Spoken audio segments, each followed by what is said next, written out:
How are we doing, pirates? This is our last week. I'm sad. I love the questions. I love being helpful. It is my hope that at the end of this journey that we've had together, that you've had a number of nuggets. 1, 2, 3. Another word for a nugget is a takeaway from this course. You know, particularly in this Q&A stuff. I saw it when I was looking at your journals. Golf clap. A couple of quick things to say before we get into the questions from the class. And this is one of my biggest issues that I have with corporate social responsibility. And that is, I always question, or I always wonder, is a firm doing this just for the PR and to make themselves look good? Or is it really part of the strategic effort of the firm? You know, am I going to be upset if they really have a PR motivation yet they do good? No. Do I really want to see a firm that the CSR, or the branding with a purpose, is strategic in nature and ingrained throughout the corporation and is part of the corporation? Yes. Companies that we're going to talk to in about a minute, that some of the top 2, 3, 4 companies when it comes to social purpose. Now, one of the questions you might ask is, hey, Dr. Dano, how can we tell the difference? And I personally believe one of the easiest ways to tell the difference between whether they're doing this for PR purposes to make themselves look good, or they're doing it for strategic reasons, and this is part of the ethos of the company, of the brand, of the mission, is how closely it's tied to the triple bottom line. Now, you're going to ask me what the triple bottom line is. So I'm sending you this link where we had a speaker on campus that talked about CSR, and we talked about the triple bottom line. In this link that I'm sending you, there's another link, the triple bottom line. See, now, most firms have one and only one bottom line, and that's profitability. One and only one bottom line, and that's profitability. What is that magical phrase we always hear that, you know, the only thing that a company has to, the only people that the company has to answer to is their shareholders? That's not where my worldview is. That's not the Stillman School of Business's worldview either, especially given our mission statement. I do believe in the bottom line, but I don't believe in serving only the bottom line. I believe in a triple bottom line. The bottom line, a social bottom line, and an environmental bottom line. And it is a firm thinking about their operations with regards to all 3 bottom lines at the same time. And if they do that, they're going to have different thinking because they're not trying to optimize just on one, particularly profitability, bottom line. Very quick story. The previous CEO of Pepsi wanted to shift more in an environmental direction. She knew that the only way she could get the organization to shift in an environmental direction is to show how much money they can save on their balance sheet. Pepsi, which owns Frito-Lay, has a lot of manufacturing in the greater Texas and, you know, in the southeast area of the United States. Think of your Doritos and your Roll Gold and all like that. So what they did is they tried to take all those plants off the grid to save electricity from fossil fuels. And they put solar on the roof. So the solar powered the factory. And they took those electric charges off of the balance sheet. Yes, there were some initial expenses with regards to putting the solar cells on top of the roof, but they got tax credits and, you know, they paid themselves off. As opposed to electricity you're paying for every day. You know, here's an example where we are using we're not optimizing on one. We have advantages here, we have advantages here, and guess what? If we reduce fossil fuels, we can help with the environment and air, and the society and the people in the areas around these plants will also benefit as well. The triple bottom line. This is how I view the difference between PR versus just strategy. Okay. Thank you. Oh, that's my messy desktop. Let's go back to our magical questions. So I ordered these questions in a particular way, specifically because, it kind of made sense for me to go this way. Like Megan actually was one of the final questions that I looked at, but I decided to move hers to the first because this is a good way to frame this conversation. And she asked about the top companies or brands when it comes to social purpose. I am very thankful that those in class identified many of these top companies, or at least the companies we talked the most about in class or in case studies or in textbooks, that do a very strong job with regards to branding with a social purpose or a CSR mission, a triple bottom line mentality. Without question, Patagonia is one of the best of the best of the best. I would probably put Ben & Jerry's in that same category. I would probably put Times of Maine in there. Perhaps all the Give One companies like Warby Parker and the sock company that we have here, Bombas, we can kind of put them in this category as well. I think another super interesting one is Mike's Killer Bread. Go to the How I Built This podcast and listen to that episode. He basically creates and does amazing whole grain natural breads. At the same time, every one of his bakers is a convict or a former convict. That he's helping rehabilitate and transition them back to society. And him himself, Mike, also served time in jail. So, excellent companies that are branding with a purpose. And Mike doesn't even, the story is on the wrapper of the bread, Mike's Killer Bread. At least go to their website and check them out. All right. Now, Sam and Shannon had a similar topic talk about Ben & Jerry's, specifically talking about Ben & Jerry's is pulling product from the Middle Eastern area because of Israel and the Palestine conflict, and they want Palestinian conflict, and they want to bring a more awareness to this, and they don't think what's happening is just. And Sam is asking, is this enough? Or should Ben & Jerry's play a more active role in how they label their ice cream or where they sell it? Are we too shallow to just see the ice cream isn't sold there, so hooray for them? Curious to hear your thoughts. I mean, Sam, there's always a tip of the hat for even engaging in this conversation at all. So the hat to Ben & Jerry's saying, okay, they're doing something here. So I like to start with that. I honestly believe that this is a responsibility of governments or the UN to solve the problem. But I like the idea of stoking the crowd and getting the conversation going, because that's the role brands could play. Brands and corporations really don't have the ability to solve some of these problems. I think brands and corporations could be facilitators, they could be engines, they could be conversation starters.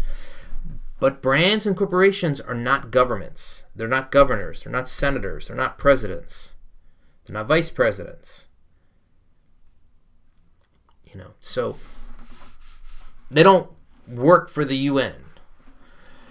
But if a brand is part of the Olympic Committee, and the Olympic Committee is trying to do some just kind of a program, and they get all the funding through Toyota or Coca-Cola or McDonald's or some other corporate partner, then I'm all for it. Now, Shannon on the same topic talks asks, do Unilever shareholders have the right to take any legal action against Ben & Jerry's board? Now, a little background for those of us who didn't read the topic talk. Ben & Jerry's, which was an independent company, was purchased by a major conglomerate publicly traded company, Unilever. They make Breyer's ice cream. And, Unilever is probably Procter & Gamble's biggest competitor globally. So Shannon's asking about the shareholders of the publicly traded firm. Can they take legal action against this subsidiary that has their own independent board, which is part of the purchase agreement of Ben & Jerry's to Unilever? Now, Shannon asks, do they have the right? Well, anybody can lawyer up in the United States. We're a very legal kind of environment or culture here. I wouldn't be surprised if some shareholder doesn't get upset and try to take legal action. I think the bigger probability is, for this hit that Ben & Jerry's is going to take for pulling their product off of shelves, that Unilever is going to have to figure out a way to make it up so that the shareholders don't revolt. And I'm sure that they could figure that out in some way, shape, or form. But I don't see, because Ben & Jerry's is just a brand within the Unilever ecosystem, and it's not even a big brand. It's not 10% of Unilever's revenues by any stretch of the imagination. I don't see how much of a legal case someone would make to go through that process. I really don't, Shannon. Very good question. Very good thought process. What we can say is, related to Shannon's question, and we're going to get down to Professor Oren down here talking about Patagonia. A lot of the more progressive CSR companies tend to be privately owned and privately run and not a publicly traded company. I think it's easier for a Patagonia to be Patagonia because they don't answer to shareholders. I think it would have been easier for Ben & Jerry's to answer to Ben & Jerry's if Ben & Jerry's was independent, and then we wouldn't have, like Professor Shannon asks, about having legal action and the difference between them and the publicly traded company. But I'm not sure if Tom's of Maine is owned by anyone. If we think of the big ones, Warby Parker is a publicly traded company. Mike's Killer Bread is not a publicly traded company. Patagonia is not a publicly traded company. Bombas is not a publicly traded company. Okay, next question. We have Professor Veek, and he asks, should companies still pursue all-purpose strategies that may not resonate with its customers, but the company still strongly supports? This is a fantastic question, Veek. So, for instance, we have another topic talk, although there wasn't a question, related to Apple. Okay? And Apple's spending $2.3 billion of their own cash to build affordable housing in the greater San Francisco area. Now, a lot of shareholders would be upset that you're spending $2.3 billion with a B dollars for something that is not going to directly impact the bottom line. This is that example, but let's say a company is into supporting LGBTQ rights, but 2/3 of the customer base doesn't care or is indifferent to this particular cause. Does the company still go forward and do it? With many CSR questions and many CSR conversations, there is no clear-cut response here. I think the company should err on the do the right thing. Do the right thing. Even if it's 1/3 or 40% or half, but not all of your customer base, do the right thing. And make the case to the rest of the customer base that they're indifferent as opposed to being upset or legally upset. We have Professor Kelsey, and she asks, what can small businesses do to be environmentally responsible?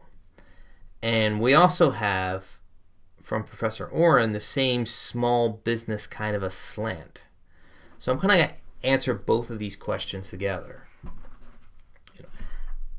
I do think it's easier for a small business or an independently privately owned organization to be more triple bottom line than a publicly traded one that has the Wall Street pressure or the shareholder pressure or the independent directors pressure?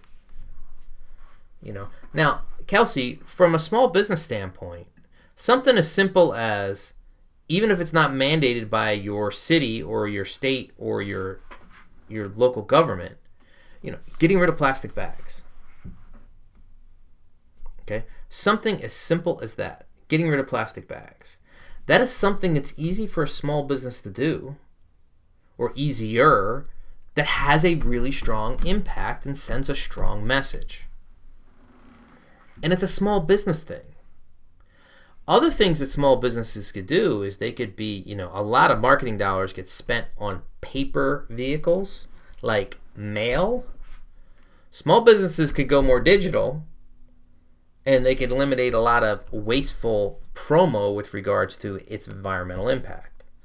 They could offset their carbon footprint by either investing in environmental credits or planting trees or doing things along those lines with regards to, okay, how can I reduce my carbon footprint? I don't think just because you're small doesn't mean you can't do something that impacts your community in one of the three triple bottom lines. I mean, you could very simply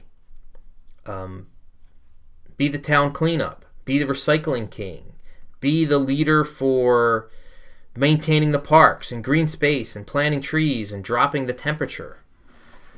Just on the front page of the Philadelphia Inquirer this week, and the front cover of a very recent National Geographic, they looked at urban cities. The Philadelphia Inquirer looked at Philadelphia. The National Geographic looked at Los Angeles. And surprise, surprise, that the wealthier neighborhoods have significantly more tree coverage than the lower income urban neighborhoods in the same city. And surprise, surprise, the temperature is different in these two parts of the city because of the tree coverage. And also, the trees help with oxygen, the CO2 thing. There's no trees in the other parts of the neighborhood. I mean, you could, even if you don't have the money to plant the trees, you have the money to maintain trees and water trees and do cleanup and those kinds of things. Back to Professor Oren here. I think of all companies out there, if I were to create a list, I would put Patagonia number one. I would put Patagonia number one. I really, really, really, really would. All right, we have Professor Matt. Does doing one good deed negate bad deeds by a company in the eyes of a consumer? Ooh. Now, Professor Matt, is getting back to this PR aspect of this whole thing. And there is data out there that doing good does help offset some of your bad. It doesn't eliminate it, but it certainly can change the mood and change the temperature. I mean, I'm pretty super happy in the sports world and doing lots of research in the sports world. And there is a phrase in the academic literature in the sports world called sports washing. With regards to, we just had Messi sign with PSG. He could sign with PSG because of the amount of wealth that PSG has as a team, because the team is owned by a sovereign entity. That would be Qatar. Qatar has significant human rights issues that they have to do. But everybody loves the team. And everybody loves PSG. Not me, because I'm a Marseille fan. But a lot of people love PSG. A lot of people love Messi, and now he's playing for PSG. So there is some significant sport washing happening there.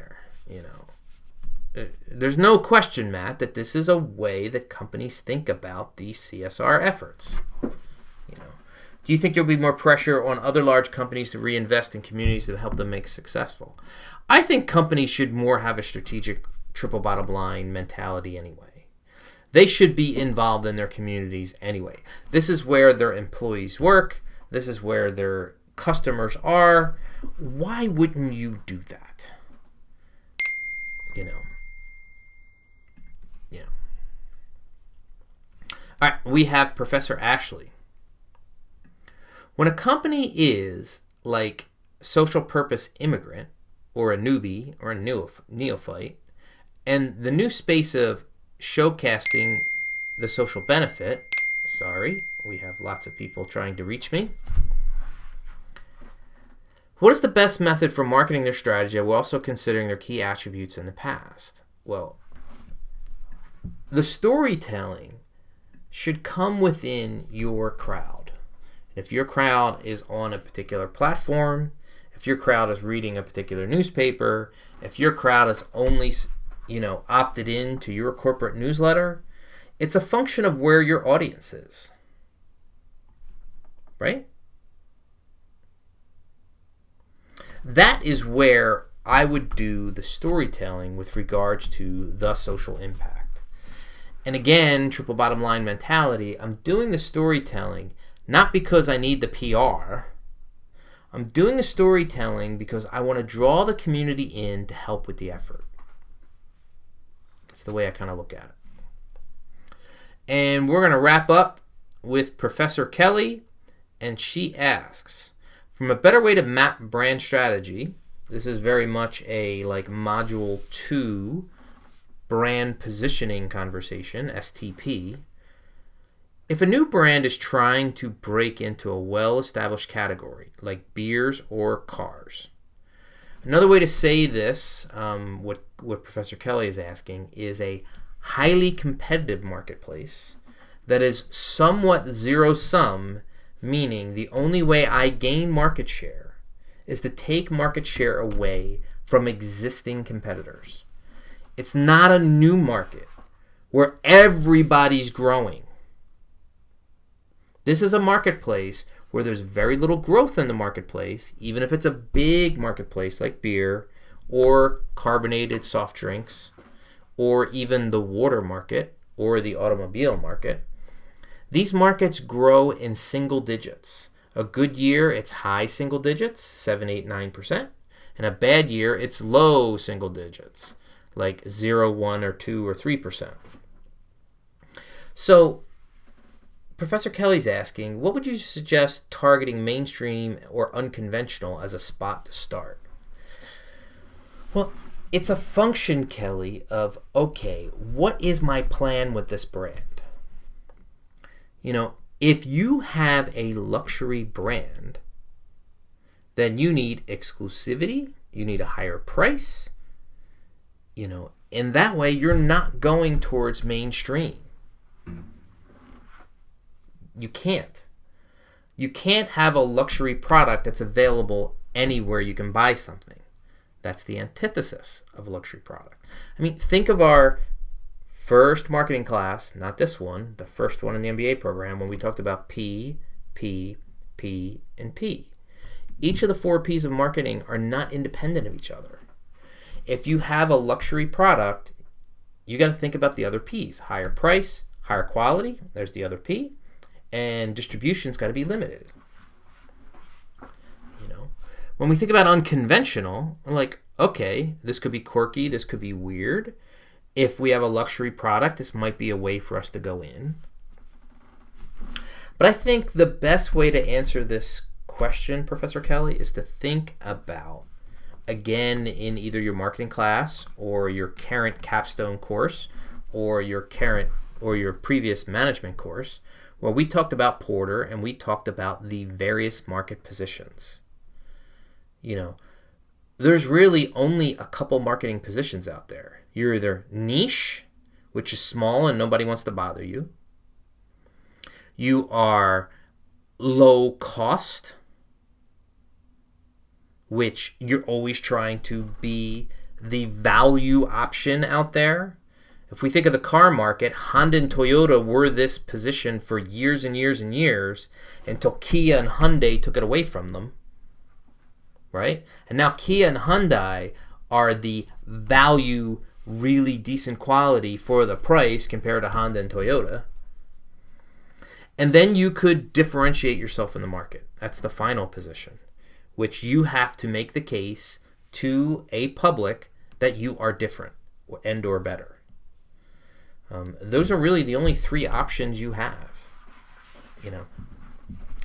I personally believe if you're going to enter a market that is highly competitive, you have to gain market share quickly, because the only way you're going to get sales is by taking sales away from existing competition. You do have to go value. You do have to go down market. You need price as your main weapon. Lower price, higher sales. Hopefully you can jive that with your balance sheet and still be able to make a little money to survive.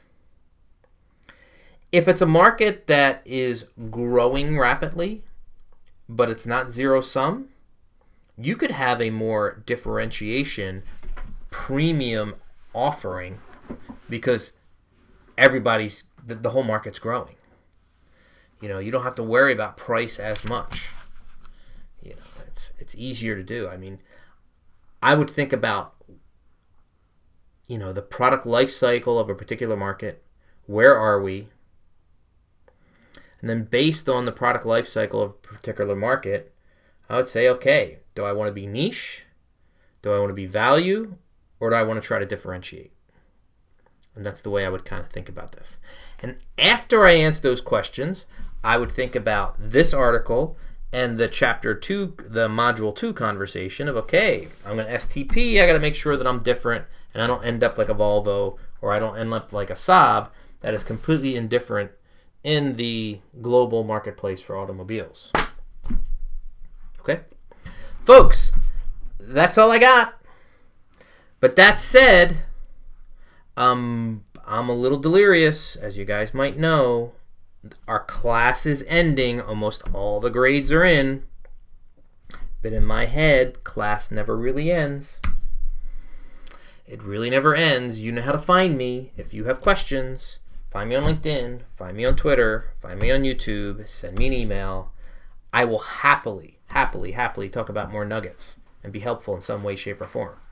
So I don't think class really ends. You are stuck with Dr. Dano because I have some kind of a tattooed thought inside the front side of your brain, whether you like it or not. Okay? All right, I'm good. Appreciate the time. Appreciate the energy. Go Pirates!